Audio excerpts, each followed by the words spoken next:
दिल्ली के जंतर मंतर विरोध प्रदर्शन स्थल से सोनम वांगचुक को जबरन हटाए जाने को लेकर सवाल उठने लगे हैं और इसी कड़ी में झारखंड के डुमरी से विधायक जयराम महतो ने भी इस पर सवाल उठाए हैं। इस कार्रवाई को लोकतांत्रिक अधिकारों पर हमला बताते हुए शांतिपूर्ण प्रदर्शन के अधिकार और अभिव्यक्ति की स्वतंत्रता के सम्मान की मांग जयराम महतो भी करते हुए नजर आ रहे हैं। आपको बता दें कि जयराम महतो ने दिल्ली जंतर मंतर पहुंचकर सोनम वांगचुक को समर्थन दिया था। वहां पर मौजूद समर्थकों को उन्होंने संबोधित भी किया था। जो भी प्रोटेस्टर्स, जो भी छात्र वहां पर मौजूद थे, जो भी भीड़ थी, उसको जयराम महतो ने संबोधित भी किया था। सोनम वांगचुक को प्रदर्शन स्थल से हटाए जाने के बाद जारी बयान में उन्होंने कहा है कि शांतिपूर्ण और लोकतांत्रिक तरीके से अपनी बात रखना हर नागरिक का संवैधानिक अधिकार है।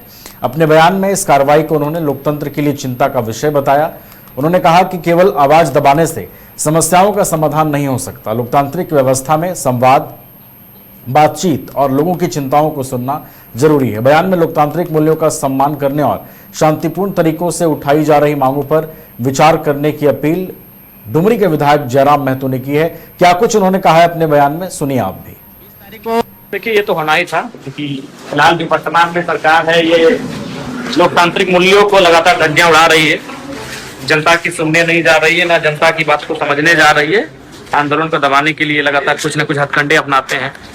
ये लोकतंत्र का कैसा व्यवस्था है कि लोग अगर भूख हड़ताल भी संवैधानिक तरीके से कर रहे हैं तो नहीं करने दे रहे? तो बेहतर लोग कहेंगे अंग्रेजों के कालखंड में तो वो क्रूरता की हद पार करने के बाद भी बातचीत करते थे। गांधी आंदोलन करते थे, हड़ताल पर बैठते थे।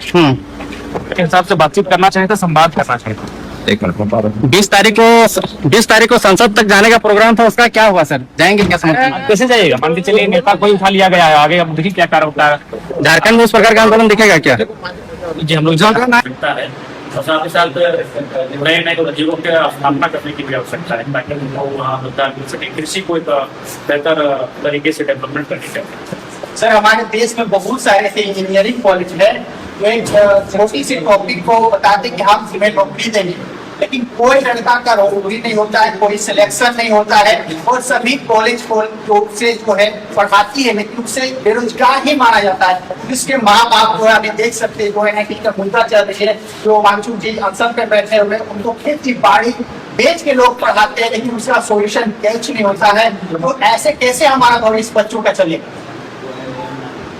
इसके लिए सत्ता ही नहीं, व्यवस्था में बदलाव आना चाहिए। जो लोग सत्ता में आते हैं उन्हें एक रोडमैप के साथ, एक फिगर के साथ पॉलिटिक्स करना चाहिए और उन्हें वास्तव में लोग बारे में सोचना चाहिए जिन लोगों के मत से वो विधायक सांसद चुने जाते हैं, मंत्री प्रधानमंत्री। सर, एक चीज मुझे भी पूछना था कि स्कॉलरशिप को लेकर बच्चों का अभी तक आया नहीं है। पिछले साल का यहाँ नए फॉर्म भरा जाता है, कोई नया अपडेट आया है क्या? विधानसभा सवाल उठा था, नहीं आया